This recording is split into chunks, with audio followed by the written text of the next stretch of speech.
आखिरकार जम्मू पुलिस सतर्कता क्यों नहीं बरतती और क्यों ऐसे इंसिडेंट और ऐसे हादसे बार बार हो रहे हैं जिनका कवर अप पुलिस करने की कोशिश करती है। एक मामला बागे-बाहू थाने में बना था।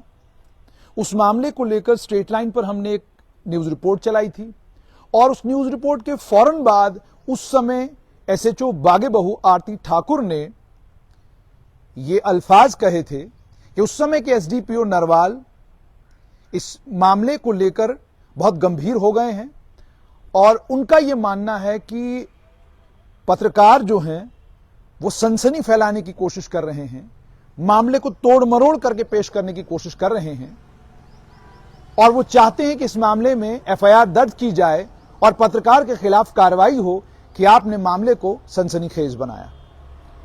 उस मामले का क्या हुआ वो भी आप तक पहुंचाएंगे। उसके बाद नरवाल से नशा तस्कर पुलिस की गिरफ्त से भागते हैं और बाद में पुलिस ये कहकर वाहवाही लूटती है कि जनाब हमने जो भागे थे उनको एक और टीम गई पकड़कर ले आई। भागे क्यों, पुलिस के हाथ से निकले क्यों, इन सारे सवालों के न किसी ने सवाल पूछे न पुलिस ने इसका जवाब दिया। उसके बाद जानीपुर कोर्ट में कल एक मामला बनता है। दो नशा तस्करों को लेकर नरवाल पुलिस कोर्ट में होती है और ये जो नशा तस्कर हैं इन्हें नरवाल पुलिस ने इन दोनों नशा तस्करों को एनडीपीएस एक्ट में 18 मार्च 2024 को गिरफ्तार किया था। इसमें एक नशा तस्कर का नाम बलराज सिंह है। इसे पुलिस पोस्ट नरवाल की टीम ने 9 ग्राम हीरोइन के साथ गिरफ्तार किया था और इसके साथ में दूसरा एक व्यक्ति भी गिरफ्तार हुआ जिसका नाम पवन कुमार है। इससे 6 ग्राम हीरोइन बरामद हुई है।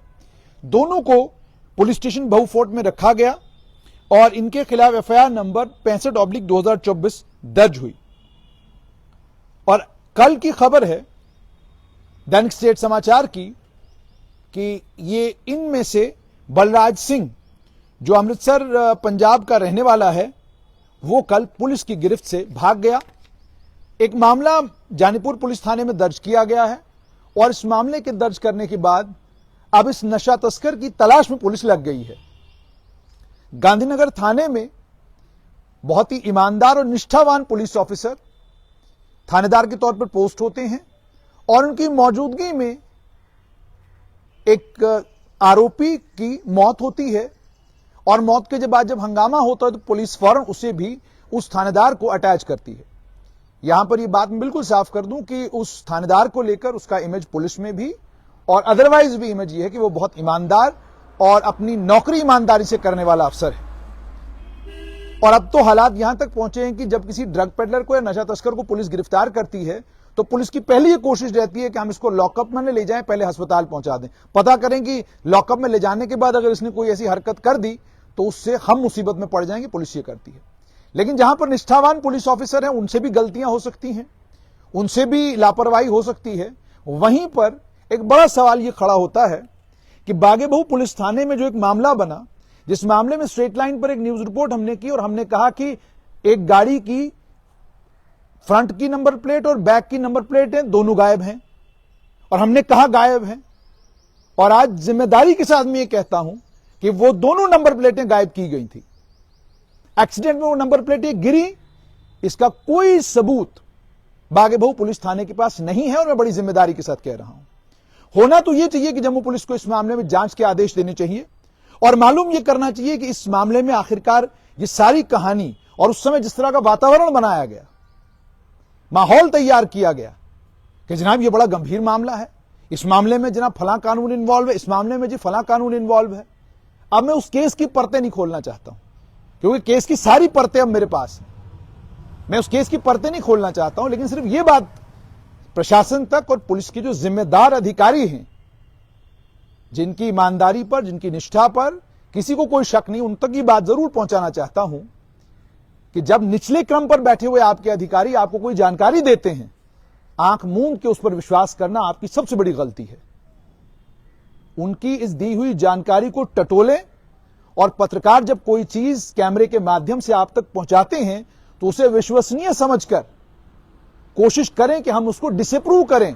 वो थ्योरी जो पत्रकार दे रहा है सनसनी जो पत्रकार फैला रहा है उसे तब जाकर आप डिसअप्रूव करें जब आपके पास तथ्यात्मक चीजें आपके हाथ में हो।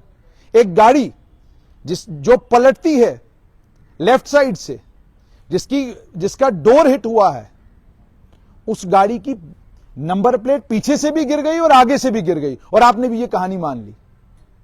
ऐसा कैसे हुआ? कैसे वो नंबर प्लेटें गिरी? और भी कई चीजें हैं इसमें, और भी कई पेज हैं। मुझे अफसोस सिर्फ इस बात का है कि प्रशासन जो काम करता है उसको आप तक पहुंचाना पत्रकारों का काम है। जहां प्रशासन गलती करे उसे हाईलाइट करना भी पत्रकारों का काम है। लेकिन जब वो चीजें हाईलाइट होती हैं, उनको लेकर भावुक होना और अपना खेल खेलने के चक्कर में पत्रकारों को धमकाना और डराना, मुझे लगता है प्रशासन को यह शोभा नहीं देता। प्रशासन के अधिकारियों को इस बात को समझना चाहिए कि आप भी एक सिस्टम से बंधे हुए हैं, आप भी एक सिस्टम का पार्ट हैं। जैसे पत्रकारों की अकाउंटेबिलिटी है, आपकी भी अकाउंटेबिलिटी है। तो इसीलिए मैंने कहा कि जम्मू पुलिस में अगर ईमानदार और निष्ठावान ऑफिसर हैं, उसके बावजूद अगर चोर पकड़ के जिन चोरों को पकड़ते हैं वो आपकी कस्टडी से भाग रहे हैं, मामले बनते हैं और उन मामलों में क्या कहते हैं, मामला कुछ होता है और मामला कुछ और बन जाता है, तो ये बड़ा गंभीर है। ये आने वाले वक्त के लिए और पुलिस की अपने कामकाज के लिए ठीक नहीं है।